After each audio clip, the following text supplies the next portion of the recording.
பிரியமானவர்களே, பைபிள படிங்கங்க. வேதத்தை வாசித்து தியானிக்க, தியானிக்க, தியானிக்க இயேசுவை காண முடியும். இயேசுவை காணணும்னாக்கும் நீங்க எங்கே ஓடணும்? பைபிள தூக்கிரணும். எங்கே ஓடணும்? பைபிள தூக்குங்கங்க.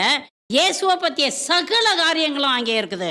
தூய ஆவியாருடைய வெளிச்சத்தோடு பைபிள வாசிச்சு தியானிக்க, தியானிக்க, தியானிக்க இயேசுவை கண்டடைவாய்.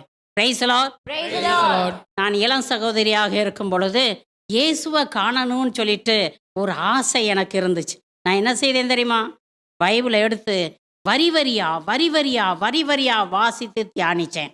பிரியமானவர்களே, இயேசுவை கண்டு கொண்டேன். Praise the Lord. ஹல்லேலூயா. கண்டு கொண்டேன் ஒரு புதையல், பெற்று கொண்டேன் ஒரு பொக்கிஷம், கண்டு கொண்டேன்